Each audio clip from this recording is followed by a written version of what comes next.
Welcome back to the Luminary Life Update podcast. We're on the third episode. I don't know why I've got a smile on my face all of a sudden just by starting the damn thing. That's kind of fucking wacky. I always tried to look back and be like, what can I do in a, not linear, but more of a callback fashion? What can I do in a consistent fashion? That's the word I'm looking for, between each podcast thing, whatever, you know? And I always find that at the end of every month, somehow, something always comes up that just completely fucks me over in terms of staying on top of my shit. I actually had a good week or two in the middle of July up until the 26th where I was on top of all my shit, so I could get up, watch my little bit of YouTube, my new YouTube every day, and then go play whatever I'm focused on. Unfortunately, that's all been thrown in a fucking tussy. I don't know if tussy's a fucking word. You can have I don't know what I'm saying right now. This has been a really shitty intro, but I don't believe in re-recording because I'm just fucking doing this shit. What the fuck is tussy? Is that even a thing? Oh god. Oh no. Oh Jesus Christ. Okay. Never mind. Forget. Oh God. Forgot I said that. It's on Urban Dictionary, but I will not. Fortunately, so it's only like a term that somebody made up at some point. I meant like tussle or whatever, but just I know by saying don't look it up, you're going to want to look it up, but I'm giving you your warning now not to look it up. So please heed my warning. Anyway, we're on the Luminary Life Update podcast, episode 3. It is currently 3:06 a.m. Pacific Daylight Time, I believe is what PDT stands for, Pacific Standard Time, whatever. It's 3:06 a.m., August 2nd, 2019. All right, let me set the stage. I mean, I guess I just did, but anyway. Hey, what's up? It's been a pretty fucking sick month for me. I got a lot of fucking stuff done. Let's just jump straight into it. I was thinking about how, when I looked back on the last episode and how it was kind of shorter, I wanted to aim for 2 hours, and I stopped myself from talking about Neo at length, and I was like, well shit, it didn't really turn out as long as I wanted it to, so I'm just going to kind of go full bore in and see what the fuck happens. I got kind of pumped because I made a best of Frank Zappa playlist for myself out of like the 6 albums I've listened to from him and sang along to all of them. So my voice is a little tired, I will say, but I'm pretty stoked, and at the very least my voice is warmed up and not just like 3 hours of silence and then suddenly talking. So, you know, that should be good. I got a nice glass of water here, a little bit of improvement over Mountain Dew. But that's only because I've already hit my quota of drinking soda today, and I was like, you know, I don't want to bust another one open. Also, I have stuff to do today, so I don't want to extend my night owlness much further than necessary. So, as I said a little bit ago already, let's get into this. So, starting off, of course, with the absolute state update, okay? Let's just go straight into it.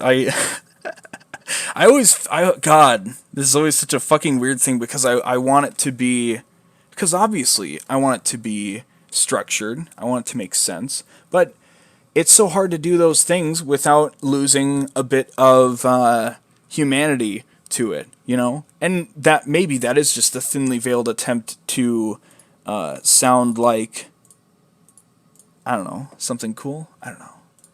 My point is, I'm self-aware that I want this to sound super cool, but at the same time it can't because I'm not putting in the effort to do it, and, you know, that's because of many things. Mainly boils down to I just haven't fucking done it, right? I just need to put the effort in. So, hey, I'm the only person to blame. Anyway, the absolute state update. Alright, numbers. Games. Okay, let me fucking move my notes over here. So I have my little fucking strategy set up and properly in place when I want to put it into action. Alright, games. We went from 314 to 318, an increase of 4. Games wishlisted went from 548 to 550. That's an increase of 2. Anime to watch went from 701 to 713. That's an increase of 12. Manga to read went from 92 to 96. That is an increase of 4. Books to read is still at 6. And overall, the total has gone from 1661 to 1683, which is an increase of 22. And honestly, isn't that fucking bad. Because month before was like 60.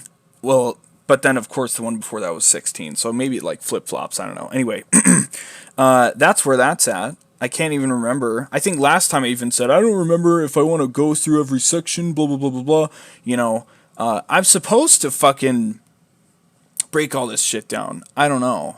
The plan always is to listen to the other episodes, but my life's in a fucking hurricane right now. Thankfully, not literally, but just things are getting really fucking wacky for my brain. So, you know, we're just going to coast. I did want to point out to myself and the podcast, the Steam games went from 291 to 296, even though I completed 1, I think maybe 2 this month, I don't know. But that's because I split off the 100% category into its own thing and also added a few games, especially ones that I had 100%ed like in-game but not gotten all achievements for, and I think that is a more meaningful thing, because then you can...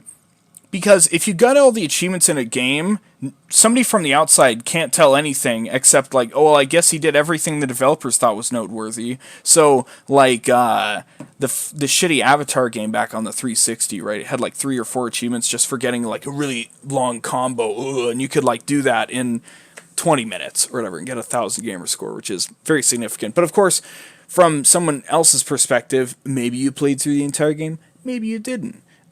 So the games that I have 100%ed in games, such as Saints Row 3 and 4, I want to go back to kind of polish up and do a bunch of the achievements that I didn't get, because fortunately and unfortunately, not all the achievements are tied to just filling up the percentage, and that's fortunate because it makes you have to move out of the box a little, but it's also unfortunate because it makes you have to move out of the box a little.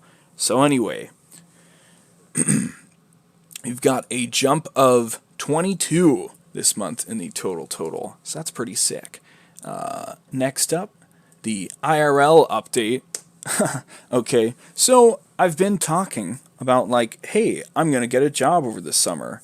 And let me tell you, it still hasn't happened. And I don't really know what I'm doing, okay? It's all kind of a big old nightmare. I don't know if I mentioned, again, this is why I should have listened to the old one, but I did not really have the time. That you could, I mean, technically you could say, well, you had the time to listen to fucking an hour and a half of Frank Zappa, so, you know, what's the deal? I don't know. I'm shitty. Let's just agree now. I acknowledge the hypocrisy, say I'm sorry, and move on, hopefully. But we do have a functional car. Well, we have another functional car. So the car that I would hypothetically use to drive to work when I get a job is functional, and it's in place. And it's like, cool, dude. So what's the big ol' fucking deal? Well, first of all, let's establish the bottom line that nothing I'm about to say is actually a barrier to getting a job, so much as just like stupid bullshit that my brain thinks is more important. Okay, so coming out of the college quarter, I was the most stoked about it because since I had so much time spent going to college, I didn't have the time to really sink into my hobbies and spend all this time obsessing over like, ooh, I have all these games I want to play, ooh, I have all these shows I want to watch. And in the month and a half now it's been, I have been able to sink back into them.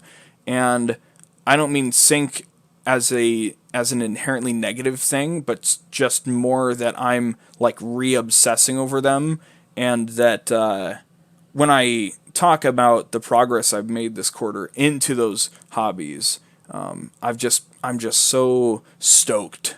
I'm just like, I'm always talking about how excited I am for all these things and how just like burning with like excitement I am. And I'm definitely like reaching a higher and higher level of excitement as I draw closer to my objective. But I don't know. Where is the job situation at? You know, I kind of like speaking about this candidly because it allows me to kind of let me look up this word before I use it because last time that happened wasn't very good. Oh, okay. Actually, it's half all right. So I kind of like speaking about this candidly because it allows me to self-flagellate myself. All right. And I love to beat myself up over stuff all the time. So it's kind of cool to do this. And maybe, we can look back 3 months from now and say, wow, he still doesn't have a job. Or maybe we can look back, 2 years from now and say, wow, what the fuck is he doing? I don't know. Anyway, I don't know what my job situation is right now. What I do know is that in the course of the rest of the year, there's only 2 games that I have to get when they come out, okay? And that's Gears 5 and Death Stranding. Now, overall, I care more about Death Stranding, but Gears 5, so let me establish, Gears 5 comes out September 10th, and Death Stranding comes out November 8th. So there's a bit of a gap there. The last time I got a job in late 2016, I worked from October 2016 to July 2017. I literally got the job because I saw Gears of War 4 was 2 weeks away, and I said, fuck, I need to have money before it comes out, not get a job when it comes out, if I want to be able to get it when it comes out. So I did. I literally got the job just because I was like, I need to be able to fucking play this game when it comes out, okay? And after that, I got the game, and I didn't see any reason to stop doing what I was doing and just be like, hey, let's just ride this out. But the whole time, I never had any passion for the job in terms of, like, that was never something I saw myself doing as anything but just, like, a stepping stone. I never saw it as, like, oh, I'll use this to save up money or whatever. I just used it as, like, oh, hey, now I can buy some things every now and again. That's pretty cool. Used it to buy my computer in April 2017, simultaneously the best and largest investment I've ever made. So I'm pretty happy about that. But yeah, anyway, I got a job just so I could get Gears of War 4. Now, right now in my life, I need a job that I see as like my current thing and not something on the side. Obviously, as an adult, I need to think about what I want to do as like my end game career that will pay me enough money for me to be happy, somewhere in the middle class for me, and that I enjoy doing, right? And that's just what everybody seeks over the course of their life for the most part. And I don't know if I can even do that because I don't really know what I want to do. But I do need to get something somewhere, some kind of like maybe a fast food thing. Maybe I'll work at fucking Lowe's. Who knows?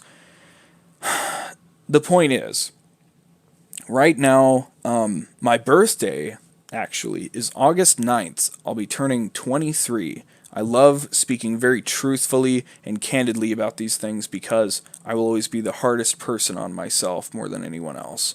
So, I'll be 23, which is definitely like maybe 1 or 2 years past the point where you should be doing quote-unquote nothing all the time, I'm very driven in like what I want to do in my free time. I have so much stuff to do that I get I wouldn't really call it distracted so much as just like I'm absorbed into it and that I'm so driven to do it that I just want to do video games and anime all the time, and I'm not using that as any kind of defense mechanism and saying like, so basically, getting a job would be stupid because I just want to do this all the time.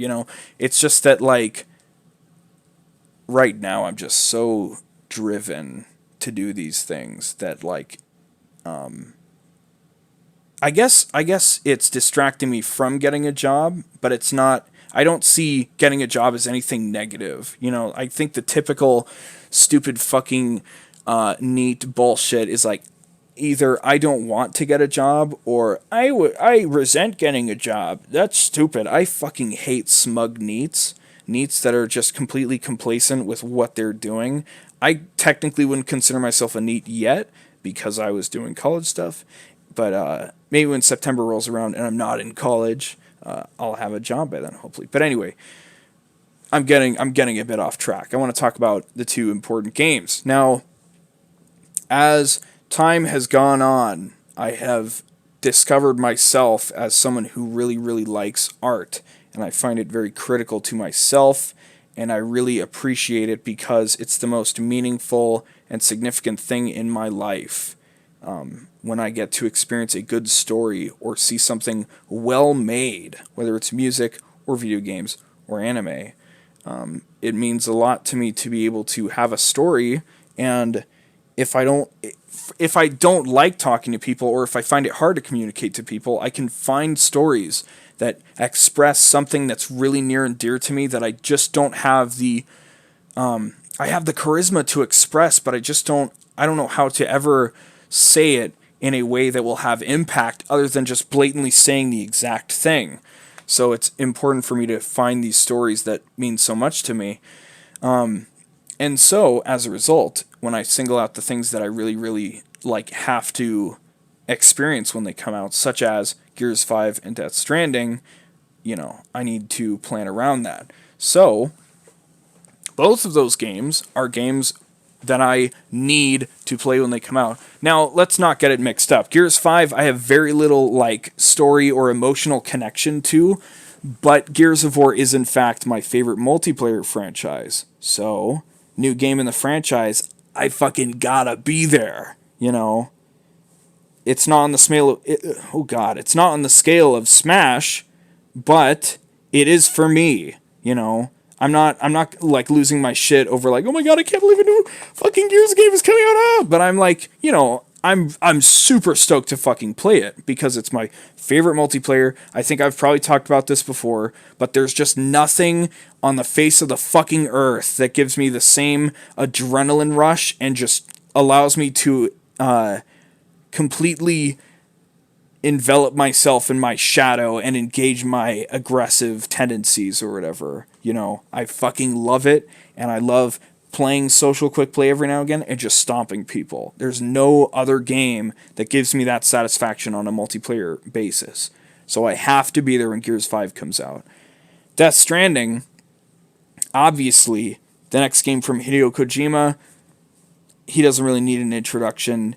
He's the mastermind behind Metal Gear. Of course, some people will say, well, after when he started getting into 3, 4, Peace Walker, and 5, it was more about he had really good writers that was supporting him more than him directing the games. I get it.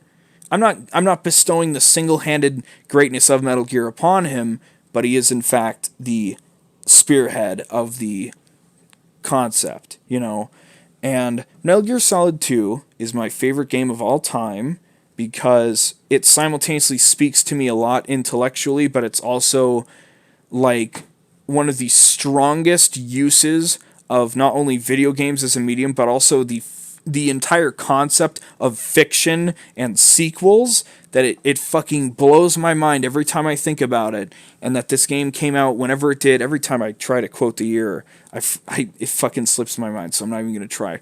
But yes, so Metal Gear Solid is my favorite franchise in gaming. Flat out, nothing will ever come close as far as I'm concerned, because every game is just so fucking good.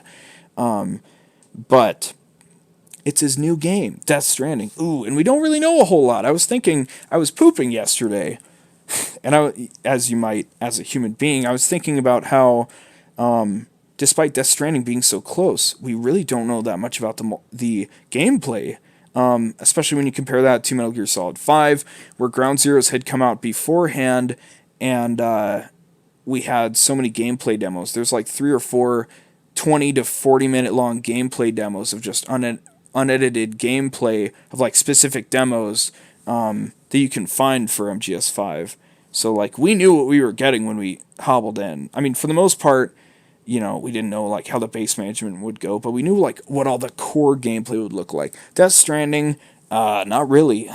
We don't really know what's going on with the story. We can kind of piece it together, but, it's a mystery. And not only is it Hideo Kojima's next game, but it's so enthrallingly mysterious and hard to piece together from the trailers, which is intentional because hopefully. Oh, I've got like a burp coming on. Hopefully your. Oh, there we go.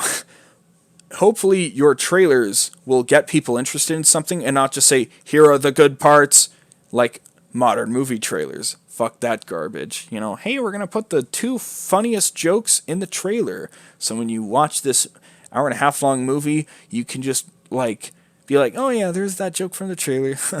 That was pretty clever. And then just never laugh again. Except maybe from something. Anyway. So, the 2 potential deadlines for me to get a job, and of course it wouldn't be just a job to just get the game, it would be something that I would stick to and use as a basis to springboard into whatever the next stage of my life would be. So the first deadline is September 10th for Gears of War 5, and the second is November 8th for Death Stranding. If I had to choose one, I would definitely pick Death Stranding 1,000 times over Gears 5. But of course, with a 2-month gap, I have a lot of time to get both. So the current plan is I'm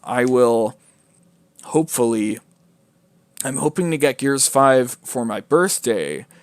So that's all squared away. And then I can technically justify, at least to myself, I can justify not getting a job until I need to get one for Death Stranding. Now, I still don't own a PS4, and up until now, the past 2 years worth of birthdays and Christmases, I've always said I want a PS4 because I knew Death Stranding was coming, and I knew Death Stranding was only coming out on PS4. And as much as I would love to play it on PC because I love to put my computer through its paces, I know I need to get a PS4. I need a PS4 Pro because I'm a serious gamer. I want the extra buttery experience. So. Yeah, but this time, I'm asking for Gears 5 for my birthday, and now I'm putting the onus on me, and this is what I love to do. I love to put this pressure on myself, and now whether or not I get Gears 5 for my birthday, if I don't get it, I'll be pretty upset. It's going to be a top thing on my list, but you get what you get. Some people don't even get anything for their birthday. Some people don't even get their birthdays celebrated. So, anything I get, already a blessing. Don't misjudge me. I will be happy because if I even get a pair of, I want a few pairs of drumsticks. That's like $4 a pair. But shit, I haven't had my certain brand of drumsticks that I like to use, which are Vic Firth Extreme 5AN. I haven't had a pair of those in 5 months. I mean, we have a shitload of miscellaneous drumsticks, but those are the pair that I've come to like because they're really light. But they're also really durable. They're really fucking durable. They last so fucking long, and they have nylon tips. And if I'm being completely honest, I just fucking randomly we just randomly had a pair, and I used them for a while, and I'm like, man, I really fucking like these. So I just figured, hey, this is the pair I use now. So maybe someday, if I take drumming more seriously, I'll, do the thing where I buy 30 pairs of drumsticks and play around with them. But for now, Vic Firth Extreme 5AN. That's my shit. So yeah, if I even get a pair of those for $6, I'll be just super fucking happy.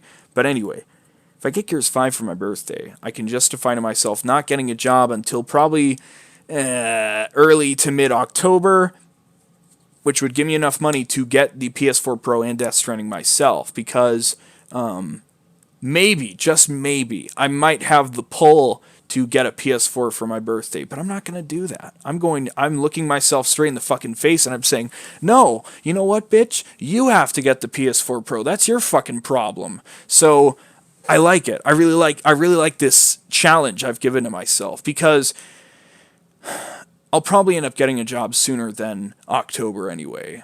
Because I'm sure my parents will push and shove me to be like, hey, come on, do something. Push me with the stick and say, hey, do something.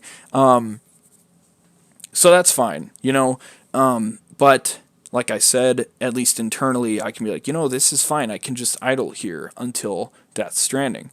And it's going to be so fucking satisfying when I get my check, I buy myself a PS4 Pro, it shows up, I can buy Death Stranding digitally, maybe request the day off work, maybe 1 or 2 days off work, who knows whatever kind of schedule, whatever thing I'm doing, and just play some fucking Death Stranding and just see what's going on,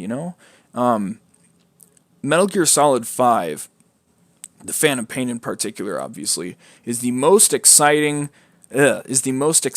I've ever been for probably anything ever in my entire life so far. I watched those trailers so many fucking times.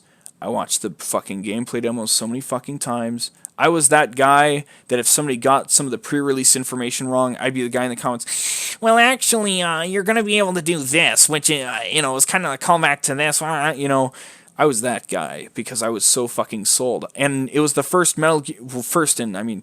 technically last Metal Gear game I got to see release. I did play Survive, and I personally think it's a pretty good game, but I very heavily divide it from the Metal Gear, persona, because it's a spin-off. Nobody would ever think it's the new main game. Stop getting mad about it. It's actually a pretty good game. Fuck you, Donkey. Anyway, MGS5 came out in September 2015, I believe. Either way, late 2015, I believe. And I got it pre-ordered for my birthday. I got the special edition. I got the one with the extra codes for all these cool weapon skins, and it's got the fucking box I'm looking over in my chair. It's got the Diamond Dogs box, and it's got the little half-scale robotic arm replica. Hey, pretty fucking cool. I'm like, fuck yeah, I can't wait for this game to come out. So we approach the release date, and about 3 days early, the game leaks. People are getting copies, I think down in South America. Somebody fucked up big time, and people started getting copies. Every day, more people got copies, more and more people got copies. My game, my fucking copy, which I pre-ordered a month in advance, the special edition, the most special edition you could get in America, that was only $80. It's not a $200 thing anyway. Anyway, the most special edition, I pre-ordered a month in advance. My copy got there 3 or 4 days late. I can't remember how many exact days it were. The point is, it didn't show up on time, and I was so fucking livid. My experience with the game henceforth has just been very confusing, and I will always have a weird spot for it in my heart. But my point is, I'm not making the fucking mistake of pre-ordering any games I actually significantly care about physically. So I'll get my PS4 digitally pre-order Death Stranding, play that shit at midnight, and not have to fucking wonder what the fuck Amazon is doing, fucking up my time of my life, I'm not nearly as excited for Death Stranding as I was for MGS5. It's a new IP. I'm pretty sure it's going to blow my mind, but I'm not going into it with the excitement that oh my god, I can't believe I'm playing it. It's just this... I've managed to boil down my optimism for things into man, I'm sure this will be amazing, but my brain slowly warms up to things still. I don't go in thinking it's going to be the best fucking thing ever. I kind of have to let time pass, and then at some point I see something in a show or I experience something in a game that my brain clicks and I say, this was a noteworthy moment. This is something I will remember, and I'm really happy to have seen something I will remember from this game or show. And after that point, I'm fucking ecstatic. I'm in bliss for the rest of the fucking experience, no matter whether or not it lives up to it. I'm oh my god, holy shit, I wasn't expecting that. My brain just oh, this is the best shit ever. When Red Dead Redemption 2 came out back in October, I was pretty stoked to play it. I was oh my god, it's coming out today. Ooh, I'm gonna fucking, sit down. You start running your horse through the snow. And I was I wasn't glimmering with excitement. I was just fuck, I can't believe I'm playing a new Red Dead game. This is fucking crazy. And I was wow, this is certainly something. And I played it for 5 hours, and I was like, damn, I wish I could play more before I had to fucking go to school or whatever. And I was pretty happy to have played it. But it wasn't until I got like halfway through the game, and I think the earliest noteworthy moment to me, and this is like maybe a spoiler, it's not really a spoiler, it's like a moderate to minor spoiler, is when you have to get Jack back from, God, I hate saying this, the big house, and the whole fucking gang rode out to do it, and it's nighttime, and the whole gang spreads out into a single line, and you just slowly advance on the house. Everybody remembers that. Every fucking person that played that game remembers that moment, because you're like, holy shit. Oh my god, holy shit, this is so cool. I can't believe this is happening right now. Holy shit. It's amazing. After that moment happens, I'm just like, oh my god, this is great. I'm in love. And Red Dead Redemption 2, it's a long fucking game. And I'll admit, I wasn't always so stoked about it. But by the time I finished it, the ending fucking hit me super hard. And it's one of my favorite games of all time. I've been really reluctant to give it that title. Also partially just because of, I don't know, being afraid to be like, oh, I'm so mainstream for it being one of my favorite games. But it impacted me emotionally. And that makes it one of my favorite games. So that's that. My point is, Death Stranding, I'm not going to expect it. I've already gotten a little emotional from the trailers. So, like, I think it's in the right hands. I think it's going to do it to me.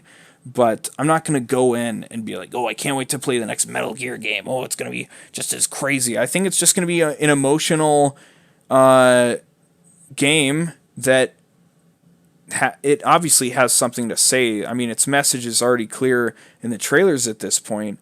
But I think it'll really boil down to what lengths it goes to flesh those out or whatever. But I'm getting way sidetracked. The bottom line is, if I get Gears 5 for my birthday, August 9th, hey, I'm not really going to worry about getting a job. I think I'll talk to my parents about it and be like, hey, what's a good deadline? What would you like to see me do around the house maybe while I put this off? I'll talk to them about it and just be like, hey, what's the deal? How important do you think it is for me to get a job sooner? If not, I'll go to a job sooner. It's just that fucking simple, It really just boils down to just fucking going out and applying to shit. I've put zero thought into it. That's just the matter of fact. So I'm not all that worried about worrying about it, So I think that's enough about the fucking IRL update. I'm gonna have to timestamp out some points about all those games and shit. I will say I was really excited when Devil May Cry 5 came out. I prepared that shit. I made that a special occasion. I got a fucking frozen pizza, and I woke up straight at like 8 p.m. so that I could watch all of the trailers leading up to directly. I ate half the pizza while watching the trailers, started playing the game about 2 hours in. I took a break to eat the other half of the pizza, and then I played the other 9 hours of the game in one fucking sitting, and it was a blast the whole way through. And Death Stranding isn't going to be that kind of experience because it's not that kind of game. It's not like a fucking wild ride the entire time. But that's fine. I'll go into Death Stranding with excitement. I'll go into Gears 5 with excitement. So, I just want to be there when they come out. Death Stranding, particularly because I don't want to be spoiled for stuff like I was when the fucking games fucking leaked. Anyway, I already said that's enough about the IRL shit. So, now, God, where are we at right now already? Oh, I can't really check. Hold on. Wowie zowie, we're already at 34 and a half minutes. What the fuck? Dude, I have stuff to do today. What am I doing? Anyway. Now's the next part where we talk about what I finished. So, let's just get straight into business, shall we? I finished this month. I mentioned it at the end of the last, well, not at the end of the last podcast, but I mentioned at some point last podcast that I actually had already done something in July early on that I was like, I did it in July, so I'm not going to talk about it. And now it's time to talk about it. This game, I've owned for like 3 years now, and I've played the multiplayer. It's fantastic. I love it. It's a really fun time to hop on and play it. It's got a few different modes I really like. But the campaign, I had heard such mixed reactions to, generally overall negative, that I was like, I don't even want to fucking touch the campaign. And this is a series that whenever I get a new game, I always play the campaign through completely before I touch anything else. This game, not the case at all. Okay? This game, I owned it for 3 years, never even considered starting the campaign. It was on my to-do list. It was on my Xbox to-do list. But I was like, God, I really just, I have to do it at some point, but I really don't want to fucking do that. Especially after the last campaign and how both story and gameplay-wise, I wasn't really down with. That game, of course, was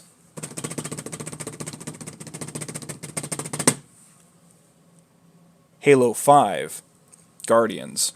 I guess that is the subtitle. Now, how did that happen? Why would I choose to play that fucking pile of garbage for anything else? Well, me and a friend had been working on getting him through all the Halo games since December 2014, and we actually finished that journey, so I'll have something else to talk about a little bit later. We finished that journey this month, and it's been crazy, because back when 2014 was a thing, I had to say, Halo 4 is kind of a crappy way for the series to finish, but, Reach, Wars 3, 2, 1 to some degree, they're all fucking bangers. Hey, you gotta check them out. Hey, you grew up with PlayStations, and I'm like, hey, I got 3 and Reach when they came out. I fucking love them. I got Wars at some point. I fucking love Halo Wars 1. I'm like, hey, you gotta fucking check them out. So he was like, yeah, I never played Halo before. So it took us 4.5 fucking years, just because of so many delays. And because obviously something that takes you 4.5 years will never be something that both of you, it was like the top of your interest the entire time, But anyway, we played through Halo 5. He had played the first 4 or 5 missions with his buddies before, just when he got his Xbox recently. But anyway, we played Halo 5, and let me say, this is maybe spoilers. I don't know. I think hearing my opinion on the game is a little bit of a spoiler because it will color your opinion. Right? I've already kind of mentioned it's garbage, but anyway, just watch out for spoilers. If you don't want to be spoiled for Halo 5, a game that's fucking 4 years old at this point. I mean, Infinite's coming out next year, so you better fucking play it already. Halo 5. Good God, what the fuck was that campaign? Story-wise, it's been so long. I realized going into this that it's literally been a month since I played Halo 5, so my feelings are very minute and not very detailed at this point. But just on the two platforms, right? Story and gameplay, they both failed spectacularly. For me personally, I can understand if other people like it. For me, the story, I understood what was happening. I understood, Master Chief went AWOL. He wanted to find Cortana, And Blue Team, Osiris Team, right? It's like Blue Team and Team Osiris, right? I think Team Osiris and then Blue Team. I don't know. Whatever the fuck. At least I know what both names of the teams are. That counts for something, right? And Team Osiris had to fucking track him down and say, hey, where are you AWOL? Now, along the way, I think you play as Master Chief 4 times in like 13 or 14 missions, which is a fucking mistake, okay? I would have accepted half-seas, okay? Not the piss-poor small amount we got. I'm not even that strong on Master Chief as a character or even as like a person, but I feel comfortable when I'm in that green Mjolnir armor that I know and love from playing these games before. The comfort of the HUD and seeing my big giant green hands on the weapons, it feels good. I'm like, this is what Halo feels like. It's great, you know? Master Chief, I feel like I don't really like his character, how he's going from 4 and 5 onward. That's its own thing. I'm not even saying that like as it's garbage. I just do not personally like it. I understand what they're doing, but for me, Halo has always been a more like toned down version of Doom in the sense that Master Chief was a fucking badass that just obliterated all these fucking aliens. And I get they're like, oh, we're gonna fucking give him emotions now, and it's gonna be really cool because, you know, oh, the Spartans, they get abducted from a young age to be biologically tested on, and oh, they have all these repressed emotions and shit, oh, it's gonna fuck them up, and Cortana died, blah, blah, blah. So I get it. I totally understand what they're doing. I just personally don't like that direction. I don't like it at all. I get it. I don't like it. I get the joke. I don't think it's funny. Okay? So, at some point during the Halo 5 campaign, Cortana rocks up, and the immediate reaction is, I mean, you're supposed to be dead. So, I knew she was back, and that she's now the villain long before I played the campaign. I think that's mainly why I didn't play it, because Halo 4's biggest emotional moment was that Cortana died, and they played it up, and I think the first time I played Halo 4, I think I got teary-eyed at that scene. Now when I look back on it, I have to kind of, I don't know, just be kind of mad at it, be just upset, because I don't think when you're writing a story, you have to be, well, okay, I don't know much about writing. Let's just establish that first of all. So I might be just totally talking out of my ass. But I believe, and this is something the Star Wars sequels have done as well, I believe if you're making a sequel or a follow-up to something, you should not ever undermine the emotional impact of the previous stories in that thing, okay? I'm not even going to go into the Star Wars shit because I watched, you know, shitty reviews of them. Oh, and I haven't actually seen them. So, like, who the fuck am I, right? Like, what the hell do I know? I'm not even going to go into that because I don't have enough legitimacy. The point is, Cortana died in 4, and it's a big emotional scene. It's like, holy shit, I can't believe they just did that. They killed Cortana because she was rampant, so they had to, you know, get rid of her. And she did this big heroic sacrifice. In 5, she's back, and she's also mad. I don't like it. You completely invalidated what everybody felt in Halo 4 for nothing. Why did you bring back Cortana? I just don't get it. Her story, she's talking about how, I think, so these are all just my vague guesses because I really felt like I got like a third of a Halo campaign in the entirety of Halo 5. I think at some point, if I read this correctly, Cortana was basically saying, me and the AI are going to rise up against the humans because the humans create us, so now we will assume the mantle of responsibility from the humans and protect them because they created us, and now we will protect them because humans are dumb and they war with each other, you know? And I like that. I'm like, okay, hey, as soon as Cortana was talking about the created and how, like, ooh, we're going to take over the mantle of responsibility, I was like, okay, well, I don't really like that. I'll be completely honest. I don't like that in my Halo story. But at least it's something. At least it's a theme. At least it's like a concept that's in the game. But you get so fucking little of that. You get it, like, in all the chief missions. And like I said, there's 4 out of, like, 12 or 15 or whatever the fuck. Why?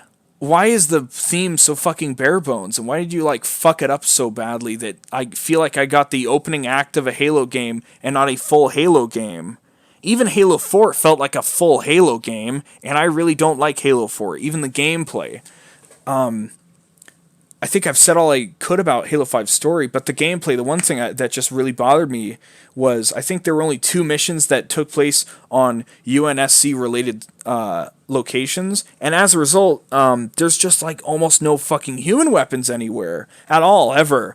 And that bothers me because in basically anything sci-fi, I pretty much always drift more towards bullets than lasers if bullets exist, because I just like bullets more. I like the concept of bullets more than I like the concept of lasers. So I'll use Covenant weapons in a pinch, and hey, I'll gladly pick up a fuel rod or a fucking plasma cannon, whatever. I'm down. But for the most part, give me my fucking battle rifle and a magnum or a sniper or a shotgun or a rocket launcher, or an assault rifle. Almost every fucking Halo 5 mission, you get to spawn in with UNSC weapons, and you're like, great, I'm so glad to have bullets back under my control. And then you run out completely, and you're forced to fucking use Promethean weapons the entire rest of the time. Now, admittedly, Prometheans are less annoying to fight now.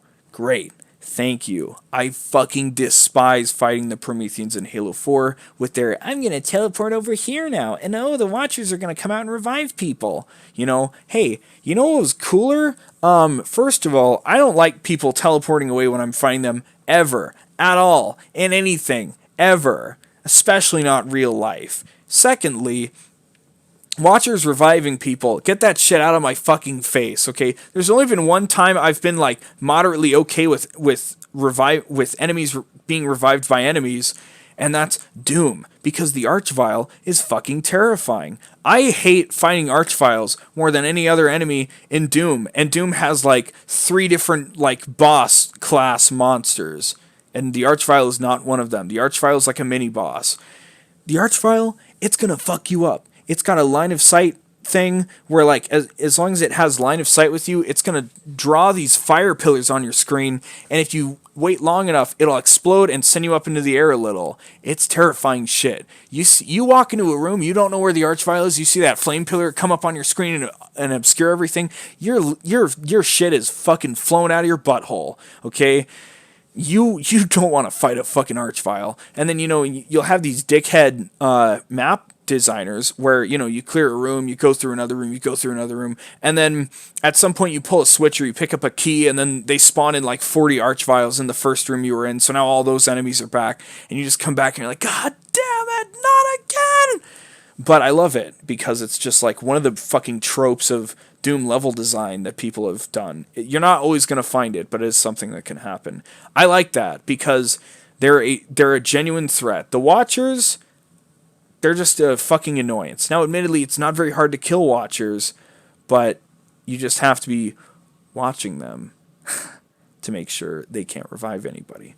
So, the Halo 5 experience, you fucking use a bunch of Promethean weapons and cry, because at least the Prometheans aren't annoying to fight now. But you're not using any fun weapons. I don't like basically any of the Promethean weapons. I don't like that they took the bolt shots shotgun thing away, which to me, more than anything, says they couldn't figure out how to balance it more than they thought it was dumb, because it was very overpowered in Halo 4, but they should have just corrected it.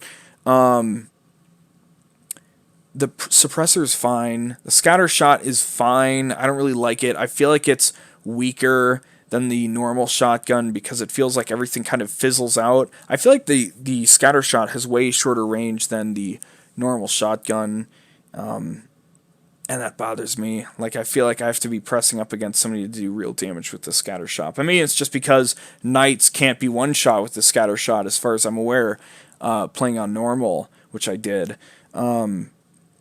Yeah, incineration cannon, cool. Hey, great, we have the shittiest of the 3 rocket launchers, basically. Cool. It's still a rocket launcher. It's fun, but I'd still rather have a fuel rod, and instead of a fuel rod, I'd still rather have a normal rocket launcher. So, thanks, but no thanks. Halo 5 campaign somehow was worse than the Halo 4 campaign. Now, Halo 4's campaign, I rag on a lot, and it's because it frustrates me both story-wise and gameplay-wise, but I can kind of bear it. Overall, Halo 4 is not a campaign that I want to replay, like, at all, but I can if a friend wants to play it, or if somebody says, hey, let's fucking do this. Halo 5's campaign, I already know I'm going to replay, so I can go collect collectibles and maybe beat it on Legendary for achievements. But, like, in terms of, like, interest, I would rather play Halo 4 again before 5. It's not anything like I'd rather play Halo 4 100 times before 5, because no, but I would rather play 4 before 5.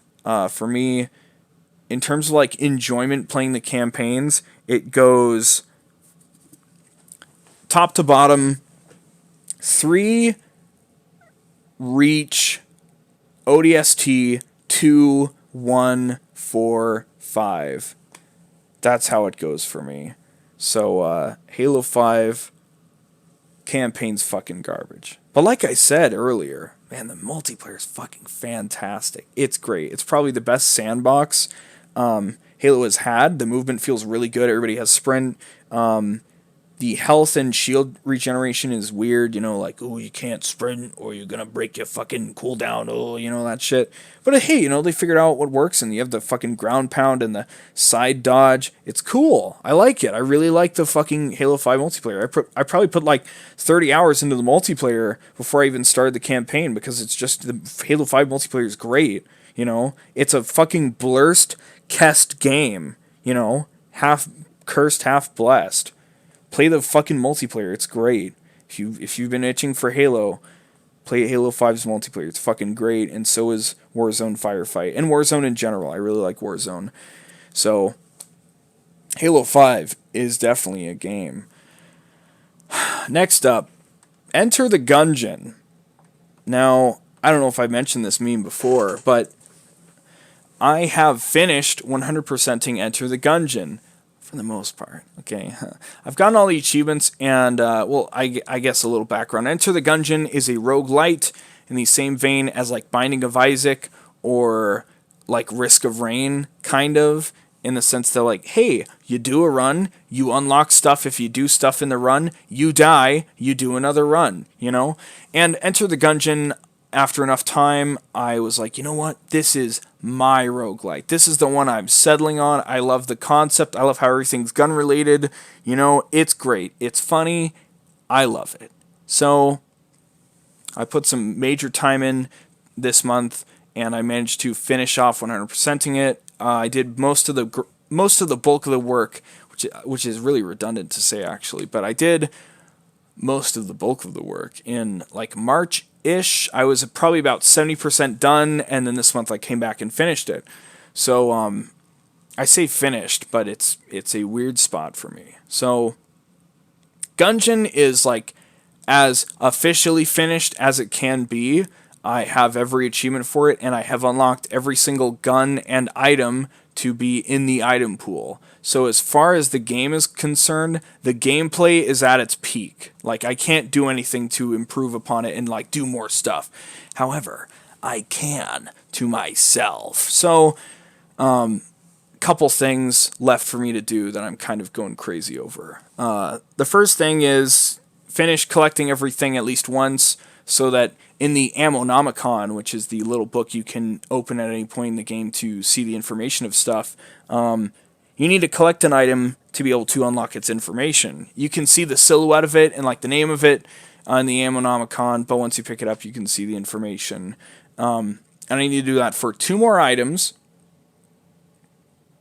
And, yeah, that's pretty much that. But the other thing is, there's a character in Enter the Gungeon called Tonic. He's a blue sledge dog, believe it or not. And when you talk to him, the game goes into turbo mode, and you can, like, turn it back off if you want by talking to him again. So, you know, pretty clever reference. I'm sure you can't tell what it's a reference to, but there's one other thing, one hidden thing that, like, is the real seal of 100% approval. To me, at least. Knowing that it's a thing and that I haven't done it is, like, what bothers me, right? So I've kind of 100%ed the game, but not really. Because every time you beat a boss in Gungeon, you get anywhere from, like, 2 to 10 hegemony credits, which are what you use back at the hub to buy new items to unlock. Now, as I said, I've unlocked everything for the item pool, so hegemony credits have no purpose for me anymore. Except for, like, ooh, turning on special modifiers for this run, blah, blah, blah. Now, hegemony credits, you don't need to turn on turbo mode. However, the big meme is, if you get 5,000 hegemony credits, The next time you talk to Tonic, he will extort you for 4,500 of them, and the next time you see him, he will have a gold coat on, and it'll be like super pimpin' because you like gave him a shitload of money, right? Now, I have, I believe, 3,200 hegemony credits because when I finished like 100%ing the game, I had, I think, maybe 400 hegemony credits, so I've been grinding. Ooh. But I hit a fucking wall, and I got kind of tired of it. So right now it's resting, because I can only do so much Gungeon before I go fucking crazy. And why is this such a big deal of a grind? Like, I have conquered the game. Like, I played on Turbo all the time now, with the super OP, like, super secret unlockable character, because I've earned it, right? And I've just made the game my bitch. But the problem is, you get 2 to 10 hegemony credits per boss, and you fight 5 bosses guaranteed, and then, a few optional bosses if you choose to go there. And then the final boss doesn't give you hegemony credits. So if you're doing the hegemony credit grind, when you kill the dragon, just yeet the fuck out and restart. Don't even bother with the Lich, because he does not give you anything for beating him. So it's floor 6 is just a big fucking waste unless you're trying to unlock stuff, or just finish a fun, powerful run. So I'm currently at about 3,200 hegemony credits, I believe, and overall, at my speed, hegemony credits come out to about 1 per minute. It takes me about an hour to go through like a full run, and I get about 60 hegemony credits on average. So, about 1 an hour, I've got 1,800 left to fucking go for. You divide that by 60. I'm looking at 30 more hours of playing that fucking game,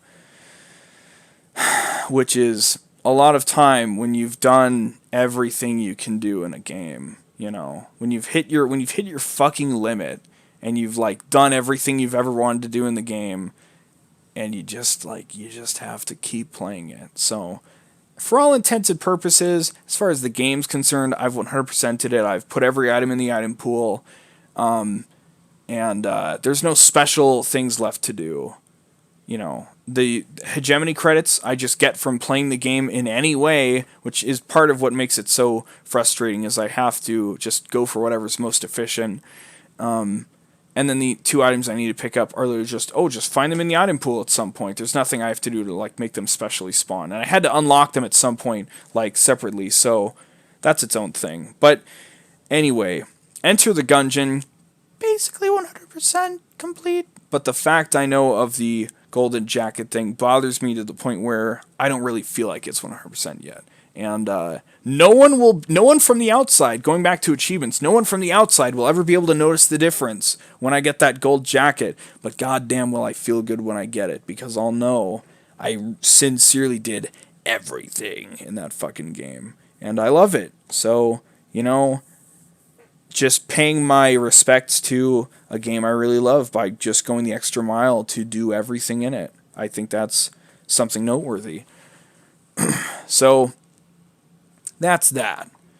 Next up, we'll be talking about Fist of the North Star at the end of this block, but don't worry about it. In the meantime, next up, A Hat in Time. Yes, I think last month I either talked about starting it or like, I don't know what I'm going to do. Maybe I'll do this, maybe I'll do that, blah, blah, blah.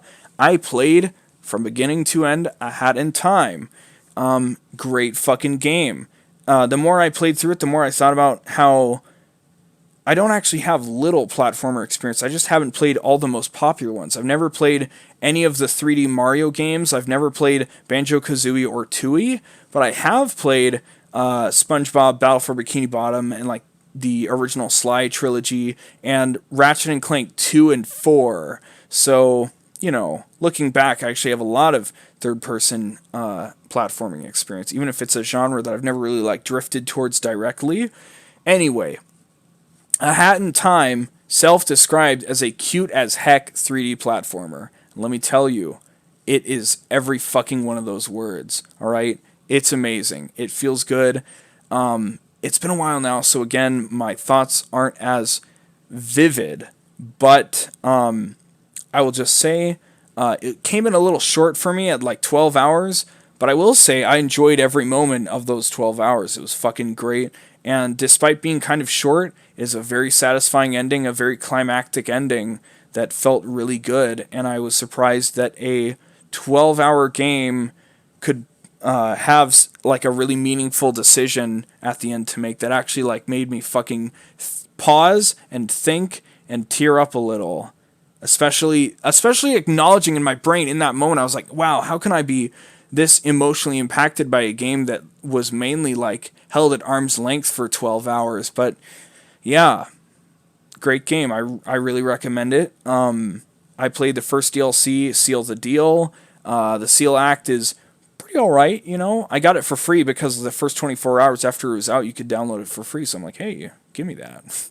And then the deal part is the Death Wish challenges, which are pretty crazy. I got through 4 or 5, and then they got crazy. They hit you with complete this mission, but by only jumping 35 times or less. And I'm like, oh god, you know, like fucking miss me with puzzle shit. I'm just here for time, or like, ooh, one hit, or like, oh, it's an extra hard boss, you know.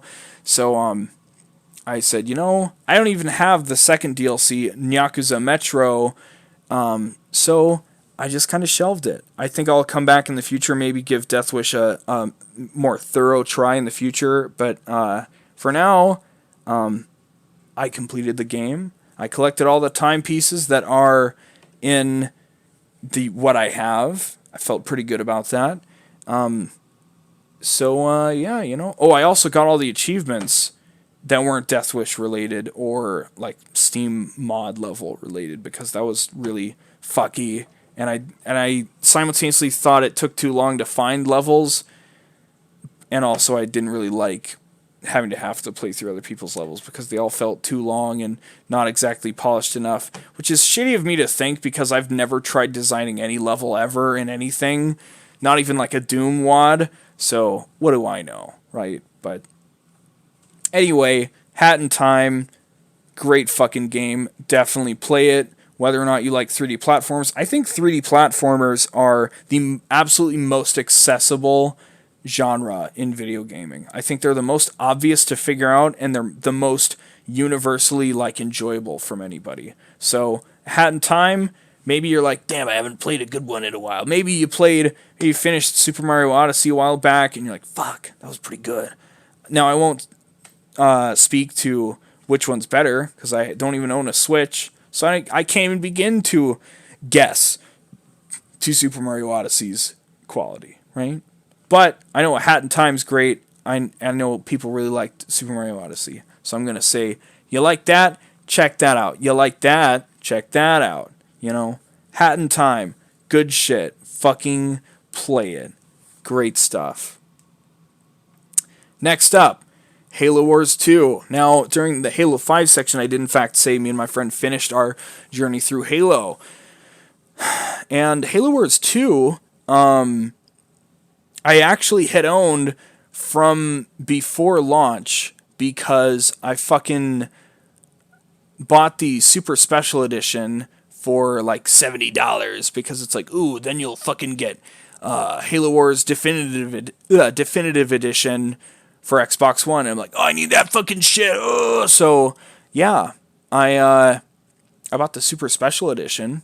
It came out in February 2017, and I swear to God, I have put maybe 7 minutes into Halo Wars 2 up until like 4 or 5 days ago. I swear to God. I bought a special edition for a game, digital, admittedly. Like I don't buy anything physical anymore. I might for Death Stranding. I don't know. Ooh, yeah. Anyway, I bought a game. It's like special edition for like $80, you know, whatever, back in 2017. That was in the middle of me having a job still, so I was like, oh, fuck it, what's that in the grand scheme of things? And I didn't fucking touch it until 2.5 years later. That's fucking whack, bro. It's fucking crazy. How stupid am I? But anyway, Halo Wars 2, it was in fact a Halo Wars game. I don't think the story was very substantial. I thought it was kind of cool that like they brought back the old cast to be like, yeah, so we gotta fucking deal with this guy. I don't really know what else is going on in the Halo universe right now, but like, who fucking needs it? Am I right? And I'm like, yeah, who fucking needs it? Fuck that other game we just played 2 weeks ago. I don't fucking want any of that shit. So yeah, you know, it was like, hey, we gotta fuck up this brute leader guy and do a bunch of operations. I'm like, okay, well that makes sense to me, and we did it. So hey, you know, cool. I don't really have any strong feelings one way or the other. I like that leader powers have been expanded, so each leader has different powers instead of just like your in the original Halo Wars, you had 3 things attached to each leader, at least in the UNSC, just using the UNSC as a base because the Covenant are a little more complicated. In Halo Wars 1, each leader had specially unique to them one form of airstrike, one special trait, and one one airstrike, one special trait, one unique unit, and one super upgrade. So, I played Halo Wars quite a bit. In fact, it's one of the only games I've ever played ranked matches for because me and my buddy had a fucking great time. But anyway, Captain Cutter, I believe was his name, I can't remember. You know, you got your fucking Mac Blast. He starts his bases at a higher level by default from like first built. He has elephants as his unique unit, so he can send out mobile little mini bases that can be forward barracks. And his super upgrade is ODSTs. So when you reach the end of the Marine upgrade tree, you can turn them into ODSTs and fucking rain shit on people. You know, Sergeant Forge. He has the carpet bomb, which is great. As you upgrade it, not only does more damage, but it has a longer length, which is just amazing. If you have just a big army, you're like, fuck you. Special trait, all the supply pads he builds are automatically heavy supply pads, so unfortunately, you do have to pay 225 to build them instead of 100, and then 225 later, but at least you get to cut out that 100, and also the time it would have take, you know, between building it and then upgrading versus just building it and having it done. You know, maybe it combines the two. I don't know. I've never really noticed it. Unique unit, the Cyclops. It's like a little mech guy. He can fucking repair stuff. Pretty cool. And his super upgrade, he can turn scorpions into grizzlies, which are fucking crazy, and have 2 cannon barrels instead of 1. So that's pretty crazy. You can fuck up a lot of people. It's just a fucking army full of grizzlies, honestly. But I'm not here to discuss what all the fucking Halo Wars 1 leaders did. Now, technically, I'm just leaving out 1. But anyway, Halo Wars 2, you got a shitload more leaders, and now they seem to have a trait, a unique unit, and then like 6 different special powers instead of 1 unique power, which is cool. So you get more of a feel for them and their playstyle, and they have passive powers as well. So their unique traits are something you have to like inherit and like spend into to really use, which can, you know, play to your benefit or your malevofit, if that can now be a word. I don't know, probably not. I'm sorry. I shouldn't have said that. It was probably very disgusting, and I'm sorry you had to hear that. Anyway, Halo Wars 2, since I got the Super Special Edition, I got the Operation Spearbreaker DLC, which is a short little mini 2-mission meme with some more leaders, and the Awakening the Nightmare campaign, which is 5 missions and has more leaders. So now I just have a shitload of leaders to fuck around in skirmish mode, which I haven't really done much of. Honestly, once I played the Halo Wars 2 campaign, I was like, damn, I just want to go play more Halo Wars 1, which I still have installed on my computer because I just love it so much. Now I can play the Definitive Edition and just fucking blow people up, so it's great. So yeah, Halo Wars 2, it's more of the same. There's a little bit more shakeups in terms of the general gameplay, like how you earn leader points through combat, and then you can spend those to unlock and upgrade your abilities, which is more similar to most strategy games I've played, such as Lord of the Rings, Battle for Middle-earth 2. But other than that, you know, it's Halo Wars. If you like Halo Wars 1, go play Halo Wars 2. Pretty, pretty solid. I don't feel like super amazing about it, but I don't have anything negative to say about it either. So great job, pretty swell. Really captured the Halo Wars feel, even though it was, I believe, a different development team. So hey, good shit. Halo Wars 2. Next up, with the end of July came the end of the JoJo's Bizarre Adventure Part 5 anime. Now, this was a doozy. I became a JoJo fan. Yes, now we're talking about anime. How crazy is that? I became a JoJo fan back in about... I actually have this right here. Let me go fucking look here. Thank you, My Anime List. Great website. Back in May of 2016. Started with part 1 like a real fucking man. If you skip parts, you are a degenerate and you can never pay your sins. Watch through part 1, watch through part 2, watch through part 3, and I caught up halfway through part 4 airing. So that was a fun experience, and I got all my friends into it, and all of us were into it and caught up by the time part 4 ended in December 2016.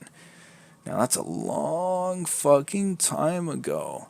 And then in the fandom became the meme of part 5, never. Because part 1 ran directly into part 2. Part 2 had a little teaser for part 3 at the end of it, and then part 3 didn't have a teaser for part 4, but it was announced at some point. I don't fucking know, but anyway, yeah. So now part 5's over. It started airing in October 2018, I believe. 39 episodes. Let me just double check here once again. October 2018 to July 2019. And it was a little weird because the last 2 episodes got delayed a little. Typically, it airs on Fridays, so you get the JoJo Friday. You get the special event where it's like, oh, it's another fucking JoJo Friday, woo! But the last 2 episodes, once episode 37 aired, we had to wait 2 weeks. We had to wait till the 3rd Sunday after, so 2 weeks and a couple days after to get the last 2 episodes, which aired together as like a 1-hour block on whatever fucking Japanese TV channel it aired on, believe it or not. And, well, I feel pretty good about part 5. It took me, I don't want to really spoil it. I don't know why I care about not spoiling it. I think it's because I respect part 5 more than Halo 5, but it's pretty good. I didn't feel like I got enough time with each of the characters, despite how many battles were like shared between everybody, and I didn't really care like at all. I'm gonna be completely honest. I wasn't really hooked into the part until like episode 20, when like the big shit goes down. So look forward to that if you plan to watch it. Start with part 1 like a real man. By the way, watch all the parts in order, please. Yeah. But it had a very kind of anticlimactic ending, and I got hyped up. Episode 37, that shit gets you so goddamn excited. It was fucking crazy when God, why do I keep saying part? Even I know not to call things part in JoJo other than the parts themselves. Episode 37 was fucking hype as fuck when it happened. I knew what was going to happen. Just being in the fandom, I had it spoiled for me. I didn't really care. JoJo is not something I really hold in high regard in terms of its writing and its story, so much as just like how fucking entertaining and crazy it is. And episode 37 was fucking amazing. So you wait 2.5 weeks, and you get episodes 30 and 39, and it's pretty strong, and then it just kind of, the pacing just fucking dies. And it's kind of sad. I left part 5 feeling kind of iffy. I don't think it's bad overall, but it really just doesn't really sit well with me at the end of everything. So part 5 pretty good. I mean, it's more JoJo. You can't ever go wrong with JoJo, but not really getting the people that say it's their favorite part. There's a lot of flaws in it that really bother me. Like they're big enough flaws that they do bother me in a show that I don't really care that much for the writing for, you know? So, just leaves a weird taste in my mouth when I finished part 5. So, the ending was satisfactory, but at the same time not, and that's like the worst thing you can do, right? So, JoJo part 5 finished, and, part 6 never. Moving right along, what else I did this month? God, there's been so fucking much, like I said. This is the last thing, though.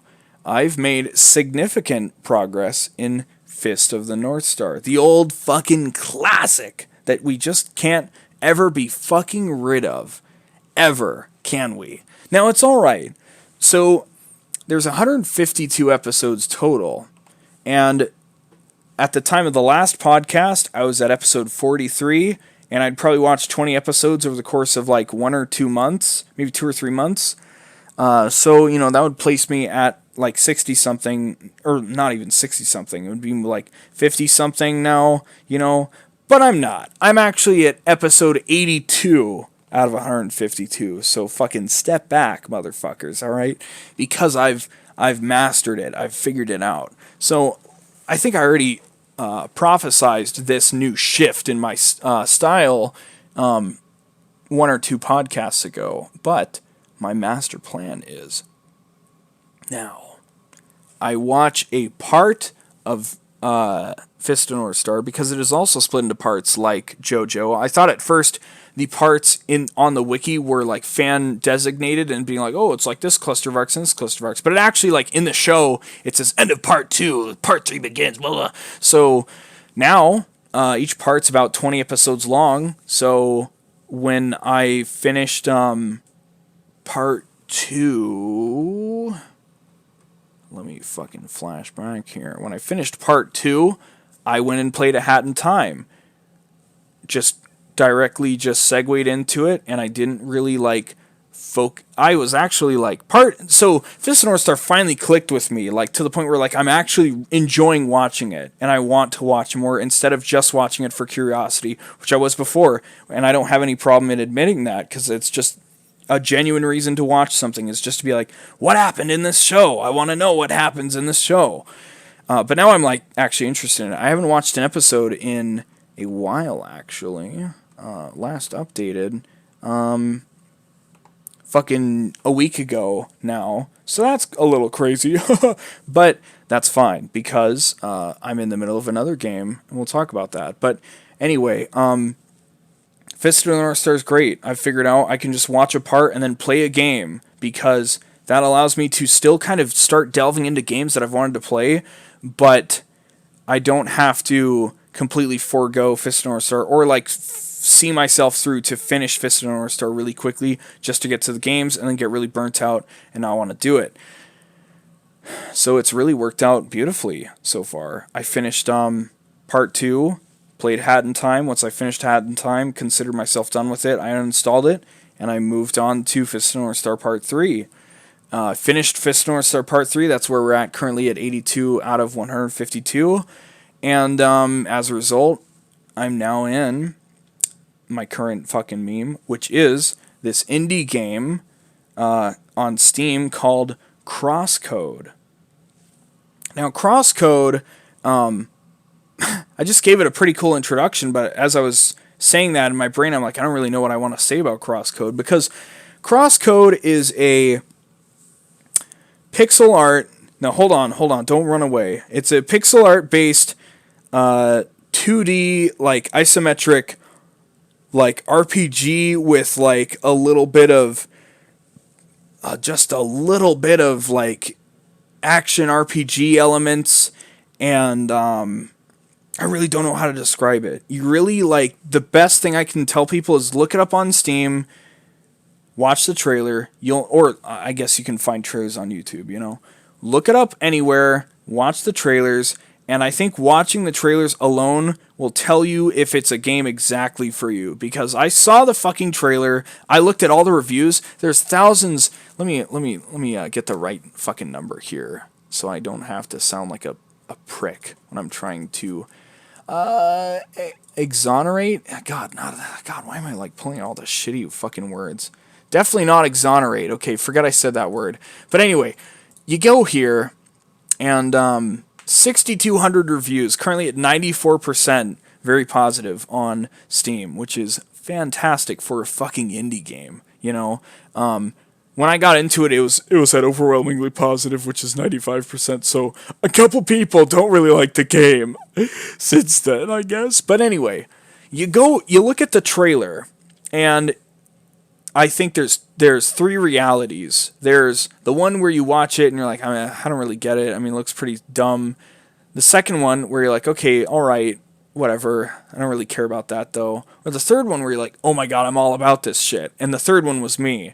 So then I go to Steam, I see overwhelmingly positive, thousands of reviews. I'm like, fuck, I need to play this fucking game. And then I scroll down and I see they're still updating it. It was an early access game. They just put out 1.0, I think, at the end of last year, and they're still updating it because they have stretch goals from their Kickstarter that they're still putting in. There's still more content. It's already fucking stuffed. It's story driven, and it's already stuffed with all this fucking content. You're gonna drown.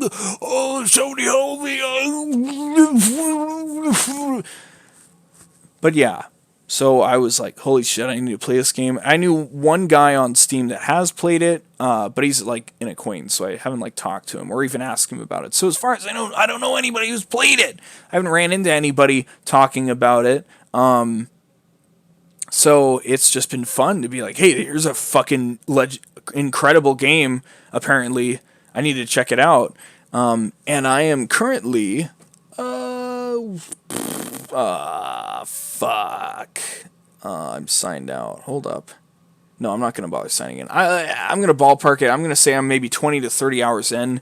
And it's been a blast. It's been everything I thought it would be.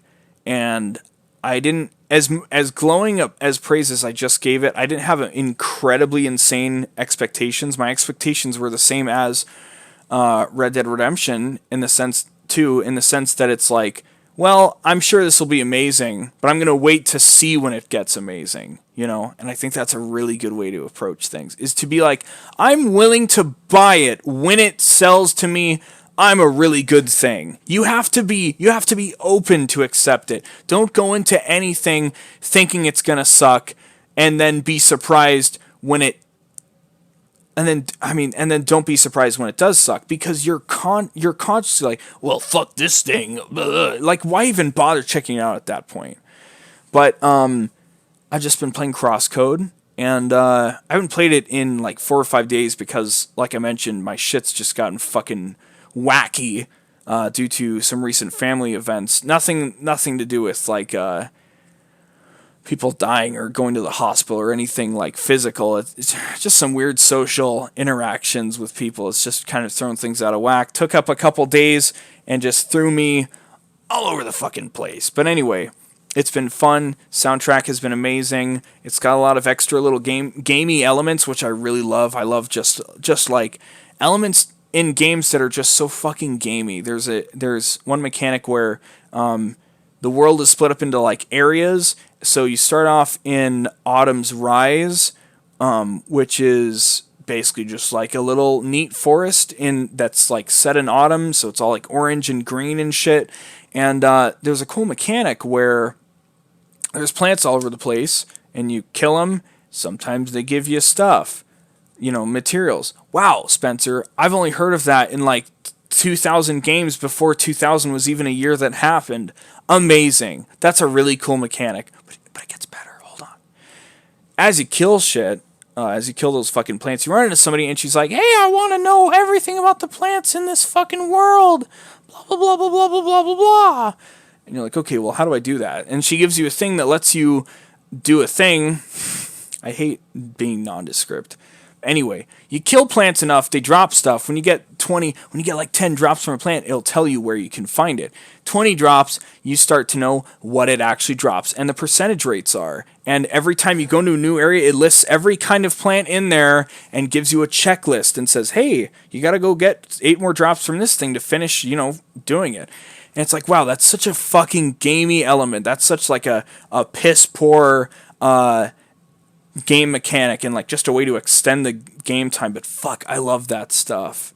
I love it because you can just be like, oh well, I know where this plant is, so I can just kill this a bunch of times and then finish that. And it gives you a reason to explore around those areas and not just go straight through, because for the most part, the path through them to get to the next town or whatever that has a dungeon that's going to be like its own whole experience and have a boss or two, and you learn all these mechanics.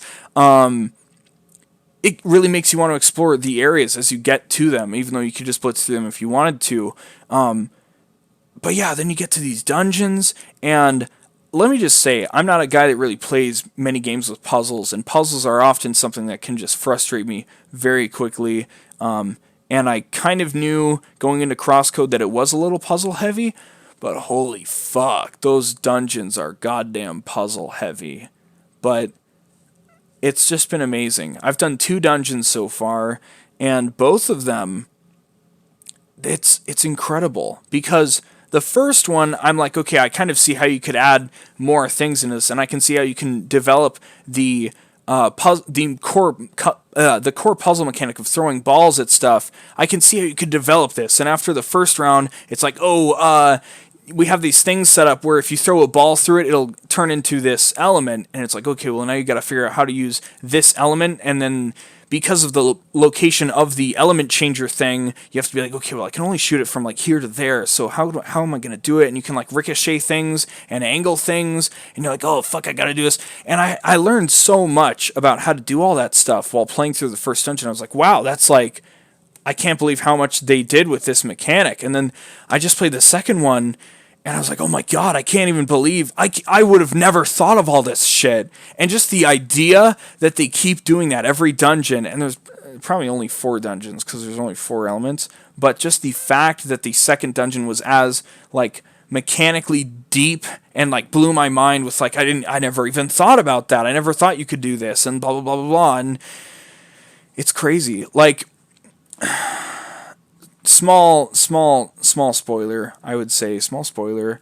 The second dungeon is where you get... the first dungeon, you get fire. Second dungeon, you get ice. And then after you learn how to use the element, and then when you finish the dungeon, you gain the element, and you can switch into the element and use it, whenever. And enemies have, like, elemental weaknesses and shit. It's fucking amazing. You get... then you go to the ice dungeon. I'm just going to call it that because that's where you get it. It's not actually icy. Spoiler. But you go to the dungeon where you get ice, let's just say. And it knows that you have fire all the time. So it doesn't have to worry about putting that down. But now you have to think about what fire is useful for in there. So just one fucking element is you run into these large, like, rectangle cube things of water that if you run into, you like get knocked away a little, like a force field, because the character you play as really doesn't like water. Like they can't swim, and just like in general, they're like a robot or whatever. But anyway, you're like, okay, well, if you use fire on it, it turns into steam, and it can damage things next to it, and it will also disappear for a while. So you have a way to get through those. But also, when you start incorporating the ice element, you can freeze them, and then you can walk on them. So now you've got instances where sometimes you want to destroy these things, and they come back, like after 5 or 6 seconds, well, not even that, like maybe 3 or 4 seconds, and then maybe sometimes you want to freeze them, because if you have to bounce a shot, say, for example, you want to freeze all them because you want to bounce a shot between like 6 of them to hit this target. Or, here's a crazy thing, what if you need to throw a fire one to clear them out, to clear one out, and then throw a normal shot so that it can turn into ice, and then freeze all them, and then throw another normal shot to hit your target or whatever. It's just fucking crazy. Like, there's been times where I get really mad trying to figure it out because I'm like, I don't fucking understand how you can do this. But it's been really fun and mind-blowing just seeing how they push these elements to just their utmost extremes in so many ways that I never thought about. Like, in the ice dungeon, you come across an enemy that you're like, okay, well, it's fire-based, and you figure out very quickly that, like, you can abuse a fire mechanic to leave it open for attack. But then once you have But you have to like wait for it to do something, and there's a lot of waiting involved, and it's kind of boring and slow.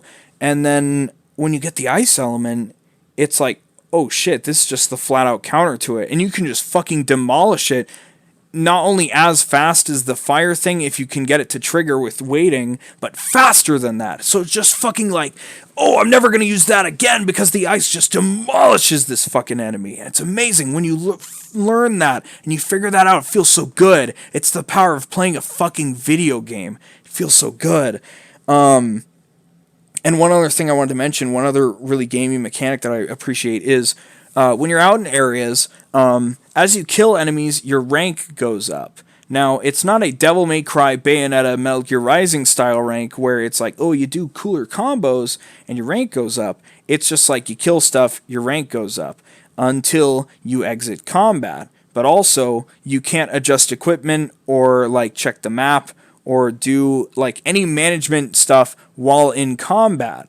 So, also, anytime you leave combat, your health will like moderately quickly regenerate to full. So if you're really good, you probably don't even need to use that many healing items outside of like boss fights or whatever, which is really cool. I love that. I hate using consumable items.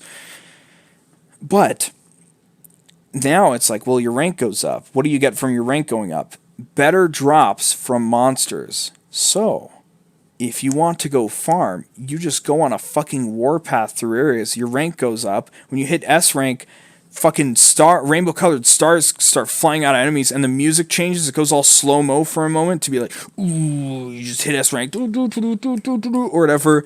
It's great. It's fantastic. And again, your health does not regenerate while in battle. You have to end battle, which also has a cooldown timer. If you don't aggro any enemies, it has a cooldown timer of maybe like 6 or 7 seconds, and you get like this little bar across the top of the screen that like goes down, and you get like a ticking timer that's like doot doot doot doot doot doot, etc. It's great. Holy shit, that game's amazing. And as the story progresses, I've become really endeared to the characters. I just got a pretty cool plot twist that I was like, ooh, whoa.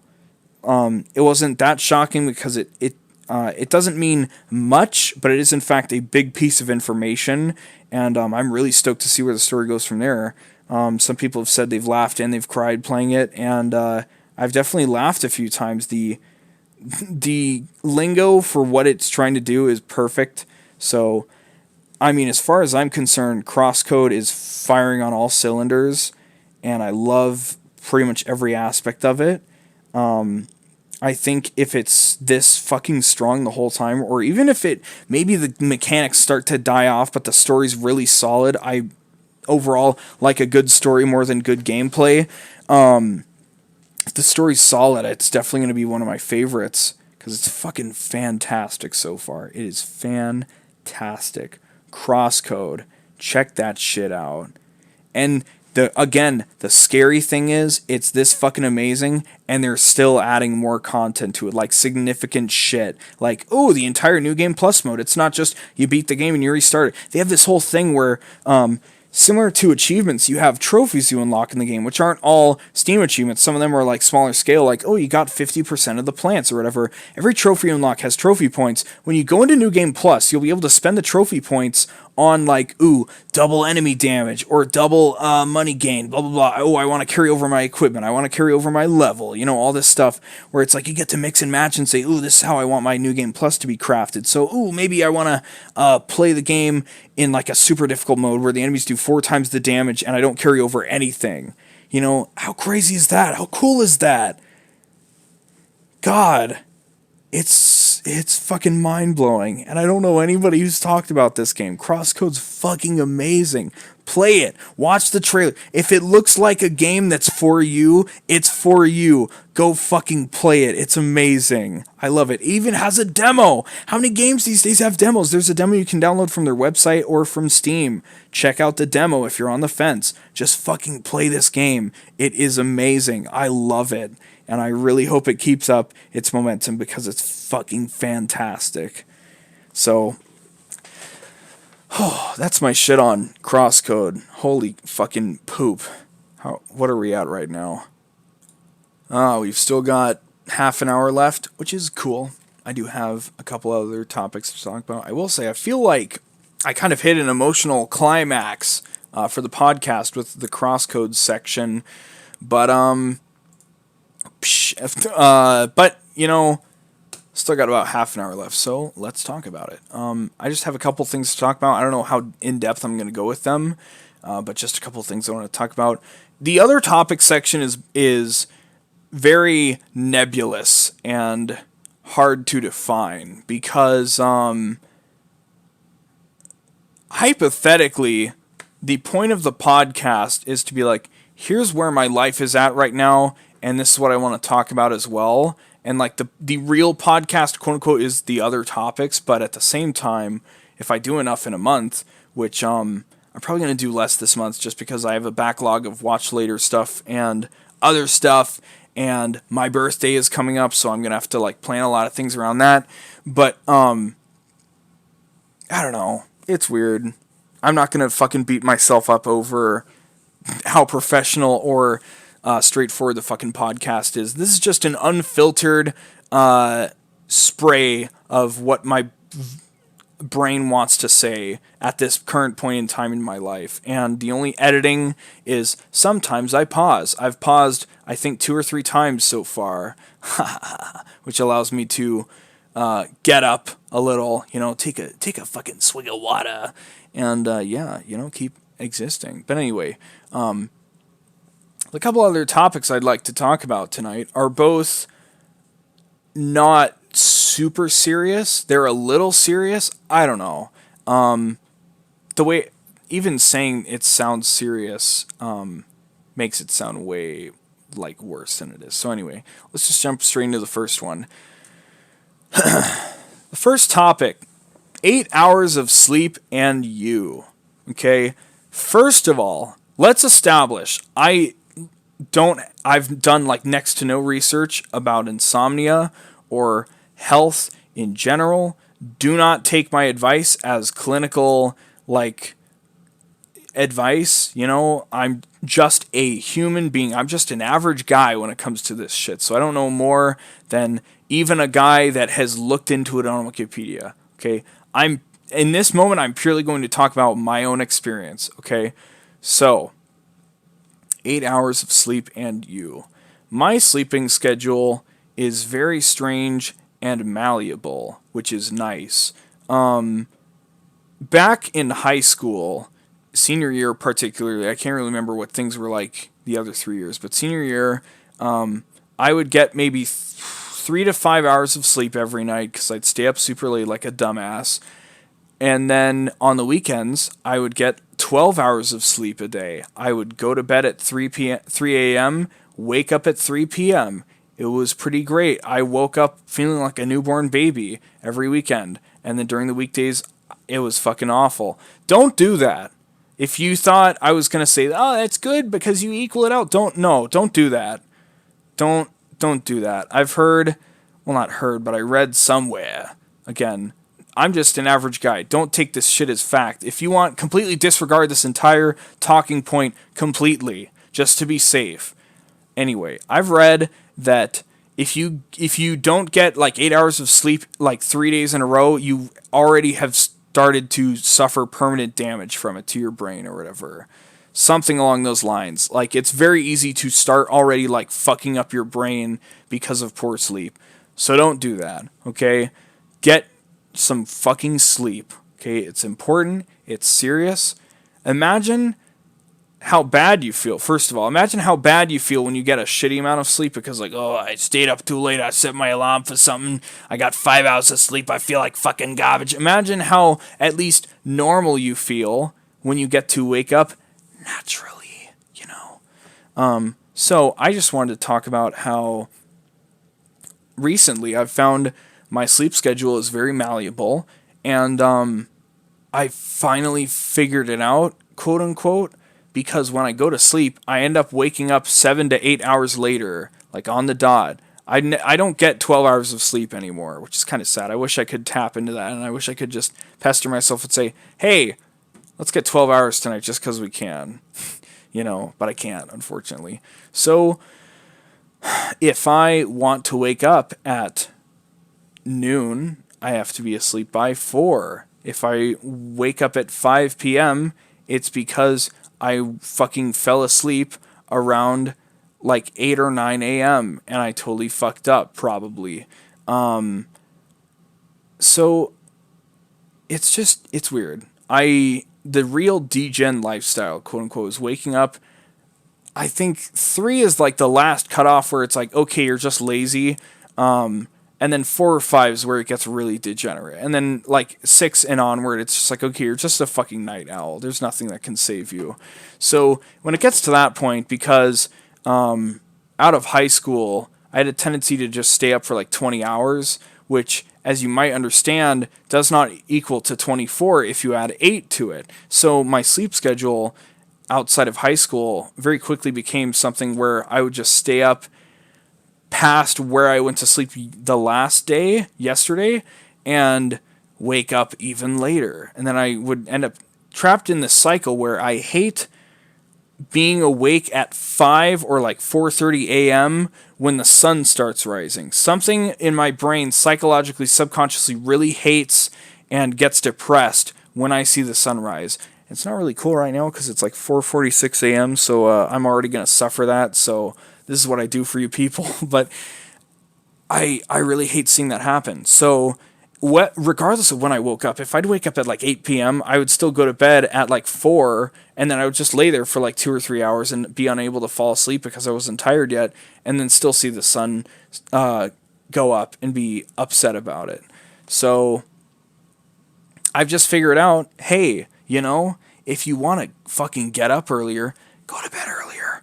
And I've fought with tooth and claw to be like, I really don't want to fucking have to go to bed earlier because I'm not tired yet. And for me, it was all about, if I go to bed now, I'll have wasted the time that I could have in the next few hours. If I go to bed at 2 a.m., I'll waste the next couple hours I could have had doing that. But the reality is, and I figured this out a long time ago, but I just have to keep telling myself, the reality is, if you go to bed earlier, you get those couple of hours just later. The only time that's ever going to be a loss is if you die in your sleep. Then it's like, oh, shit. And I don't know when I'm going to die in my sleep. Maybe the next time I do it, I'm going to fuck up and I will die in my sleep and I'll have lost those 2 hours. But in the grand scheme of things, if I didn't know I was dying, 4 hours from then, the 2 hours I'd spend still awake wouldn't be any more meaningful. It would just be the same fucking playing this video game or watching a little more YouTube, So I wouldn't really lose much sleep over it. Ha ha ha ha. But yeah, I can pretty much be ready for anything at any time as long as I'm given 24-hour notice. I'll be good to fucking go. So you give me 24-hour notice. Hey, you're currently waking up at like 2 p.m. I need you to be ready for something at 4 a.m. Okay, I'll go to bed really goddamn early or take a nap, and then I'll be like blitzing at 4 a.m. instead of like, I'll just stay up from the normal time and then I'll just be 16 hours into my day when 4 a.m. rolls around, which is actually exactly when you should fucking go to bed. That was another thing. Because when I corrected my sleep schedule earlier this month and I ended up waking up at like 7 a.m., it was weird, man. It was fucking weird because when you wake up really early, your body's just naturally tired in the time it takes to get to night because you just add 16 hours to when you wake up. So, fucking 11 p.m. from 7 a.m. is when I'd be tired. And I'd find after like 14 or 15 hours, I'm already tired. And I'm like, fuck, I want to go to sleep. This is terrible. And, I hate the idea of going to bed at like 9 p.m., but I can't deny how great it feels waking up early in the morning, being the first person up doing stuff. Feels really good. I don't really care much for seeing the sun out. Like while I'm doing things, it just feels weird. I almost feel like I shouldn't see the sun out while I'm doing stuff. But yeah, so wake up in the morning if you can, depending on what your schedule is. Try to be a morning person. and get 8 hours of sleep, you know? For me personally, if I go to sleep and I wake up later, if I like look at my phone or anything, it's over. I have like the 20-second like time frame after going to sleep or after waking up where it's like, okay, I can lay in bed a little, look around, be like, oh God, what time is it? Maybe check my phone for the time. But like, if I start looking at YouTube, if I start looking at Facebook, Twitter, maybe any notifications for anything, it's over. I'm awake. And I've done many times, I've tried to check my stuff and then go back to sleep. It just doesn't happen. I check my stuff and then I'm just stuck laying in bed for like 30 minutes before I finally get up and I'm like, oh, fuck. So if you wake up, check the time, vaguely remember what time you fell asleep, like what the last time you remember seeing at least. And if it hasn't been 8 hours, don't fucking get up yet. Unless you have to, unless you set an alarm or you have something you have to do early in the day. Set an alarm if you have to be up by something. Don't just be like, I'm up at 7, I gotta be up at 8:30, I'll just take another nap, I'll be fine. You won't be fine. You'll wake up at 10, and you'll feel like an asshole to whoever you let down.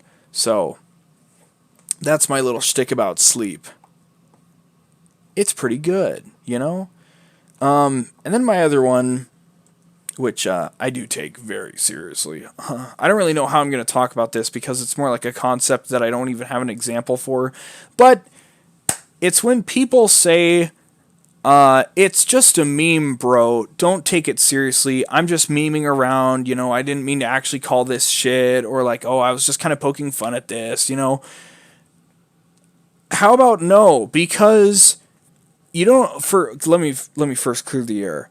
Don't take every meme seriously. Don't even take most memes seriously. But I think you'd have to be dumb to not admit and accept that when you make a meme, you are still slightly pushing your viewpoint. And that's not like, oh, memes are stupid because they're pushing people's viewpoints. It's just whatever you do, the things you're actually passionate about and the things that matter the most to you, you will never like swear against. Ultimately, you're never gonna shit on. You can ironically shit on a lot of your favorite things, but the things that mean the most to you, you'll probably never ironically shit on. And if you do, it doesn't really mean that much to you. You can be like, oh, I poke fun at this. Well, you can poke fun at it, but you're not ever going to undermine the most serious elements of it for a joke if it means that much to you. So if somebody makes a meme where they shit on something and somebody's like, oh, fuck you, blah, blah, blah, blah, blah, and your response is, dude, it's just a meme. It's just a joke, man. Chill out. The basis of it is still rooted in some idea that like, fuck this thing, Even if you're like, fuck this thing, am I right? You still are saying, fuck this thing, I don't like it, So, it's also like, this is another thing I didn't think about talking about in this thing, but I will mention anyway. When people are really salty on Twitter about anything, and then they put in a bunch of lols or lameos, especially if they're like responding to a hater or having a heated discussion, and they put in a lol or lameo, that makes you look like a fucking high schooler. All right, I've already unfollowed one person, and I'm probably about to unfollow another person because of it. Because if you're having an argument or if you're trying to actually discuss something, you don't fucking put lol and lameo in. You don't randomly chuckle at somebody while you're talking to them seriously. You're not actually trying to have an argument. You are fucking wasting everybody's time and you're half-assing it. Please stop half-assing it. I would prefer for everybody to get along and to make progress in understanding each other and not fucking be like, oh, why would I do that? That's really fucking dumb. Lameo, anything like that. It's dumb. The recent example that made me think of this, and I was like, oh, God, fuck this guy, he was like, oh, I put hundreds of hours in this video, and then before I know it, after, 200,000 views, it's only made like $300 or some shit like that. And he put a lameo at the end of that. It's this monetization system on YouTube's a fucking joke, lameo. And I'm like, what the fuck? Why are you can genuinely complain about it. Go ahead. Like, I get it. I get it's fucked right now. But why'd you put a LeMayo in there? It's something that seriously bothers you. Why are you appearing so goddamn immature about it? Like, it actually bothers you, right? You're not just like passing off like, oh, it's such a joke, lol. Like the way, like, I can get joking about it, but since it is a significant revenue stream for you, I don't think you were joking about it. I think you were taking it very seriously. So just don't put the LeMayo in there. It makes you look like you're a fucking 14-year-old and that you're like taking everything super ironically. Like, shut the fuck up, dude. God, just grow the fuck up. That's all I can really say. Like, if you really care about something, stop fucking around with it. And I don't mean like give it up. I mean like don't be serious about it. The things that really matter to you. And I'm not saying there's some things you can't joke about. You can joke about anything, okay? Anything. That's the point of comedy. It's an entire like realm of communication. It's not fettered by anything. What you think is funny is not what can be joked about. It is simply what you think is funny, and that's your opinion. Okay? So, joke about what you want, but the things that really matter to you, the things you're serious about, you don't joke about. And that's separate from, it's just a meme, huh? Because clearly if you are, like, if you make a meme that's like, oh, look at this stupid plot hole in JoJo. It's like a shitty shitpost Crusaders meme, right? And then someone's like, it's not really a plot hole, you're just fucking mad, blah, blah. And it's like, oh, it's just a fucking meme, don't take it so seriously. You still made it because that's what you feel, you know? And if you didn't actually think this about this thing, why even communicate it at all? You know? Unless you're going to make the sarcasm obvious, like giving it the fucking chicken SpongeBob typing where you alternate case on all the letters or whatever. You have to make it blatant on the internet. Not just the internet, just the fact it's text-based communication, okay? So, I mean, God, just stop being fucking stupid. That's all I can really say. Joke about anything you want, but if you really like care about something, don't joke about it. You know, it's kind of weird. Like, you can still joke about it, but don't. You can use jokes to even further your thing. I mean, that's why people call Trump Drumpf, because they're like, oh, it sounds really dumb and funny, so I'm gonna use that as an insult. It's like, okay, but like, you do seriously hate this man, so like, why even treat it lightly like that? You know. I don't know. Just be excellent to each other and stop being dumb. Take things seriously, okay? The Earth's going to be around for quite a while. You're going to be around for quite a while. So you might as well start making it clear what you care about and what means something to you. Because the sooner you can do that, the sooner you can be your true self. And the only thing that could be worse than not being your true self is the entire opposite binary choice, which is to just be a fucking NPC waste of life that isn't interesting, and you just drift amongst the waves of the zeitgeists, and you watch Marvel movies, and you don't have any actual interesting opinions of your own, and you're just a fucking waste of time, and I hope to never talk to you, okay? Develop your interests. Obsess over your hobbies. The people that tell you not to, tell them to fuck off and become real people, okay? It's not cool to hold the mainstream opinion on everything, okay? You don't even have to go directly against the grain. Just find a smaller part of the grain to go along. That's all I'm saying. Be somebody.